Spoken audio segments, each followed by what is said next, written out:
అనుక్షణం protection ఉండాలి. ఆ రోజు మీరు ఆ ప్రభుత్వం జాగ్రత్త ఉంటే కాకపోతుండేనేమని చెప్పడం జరిగింది. ఆయన ఈరోజు మేము కూడా చెప్తా ఉన్నాం,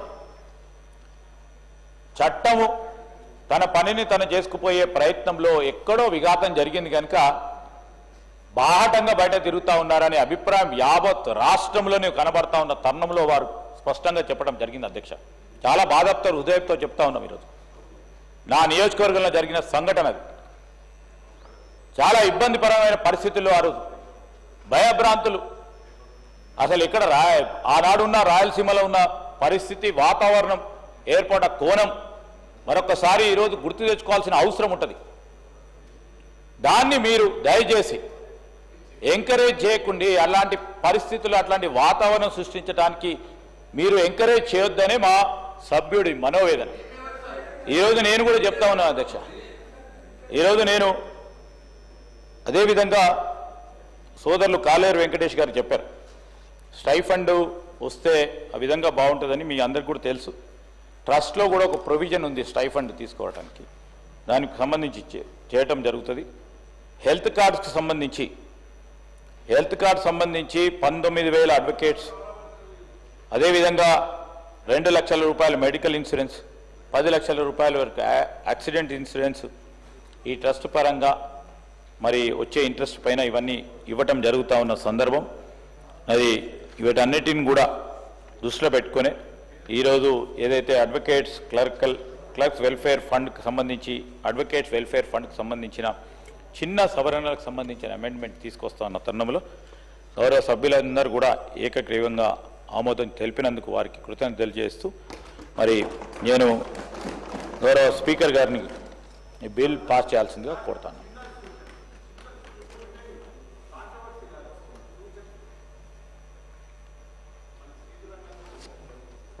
తమ ద్వారా చెప్పడం ఏంటంటే, మన దగ్గర ఉండే తెలుగు రాష్ట్రాలు, తెలంగాణలో ప్రత్యేకంగా ఏదైనా కేసు వివాదంలో సుప్రీంకోర్టు అడ్వకేట్ను ఎంగేజ్ చేస్తే 50 లక్షల నుంచి 75 లక్షల రూపాయలు ఒక్కరోజు అపీరెన్స్కు ఛార్జ్ చేస్తున్నారు అధ్యక్ష. అఫీషియల్గా చెక్కు ద్వారా.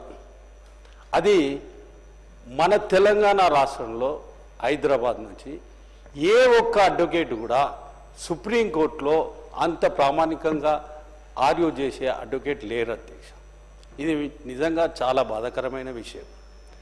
నేనేమంటున్నానంటే, మీరు 100 ఎకరాలు హైకోర్టు కోసము కడతామంటున్నారు, అక్కడ గృహ సముదాయాలు కూడా కడతామంటున్నారు.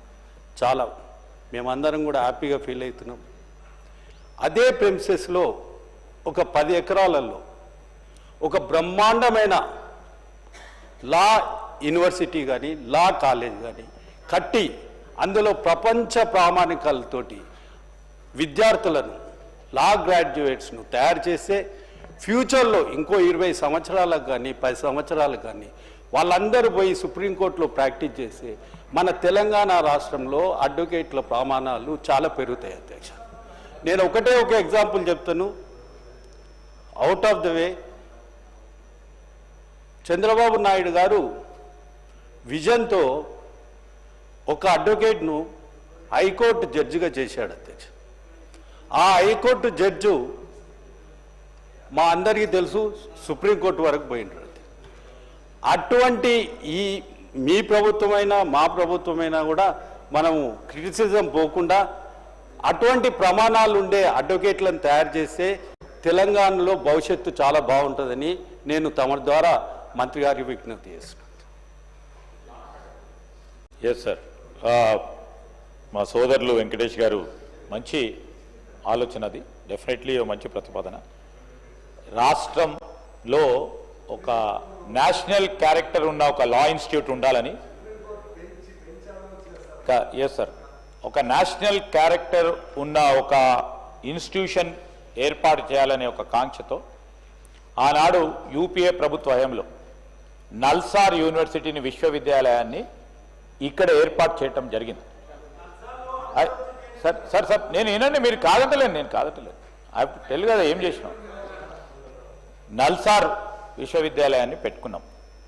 ఉస్మానియాకు సంబంధించి వారికి తెలుసు, ఓ మంచి లా కాలేజ్ ఉంది, కానీ వారు చేసిన ప్రతిపాదన కూడా ఒక క్యాంపస్లోనే మంచి లా స్కూల్ ఉంటే బాగుంటుందని చెప్పారు.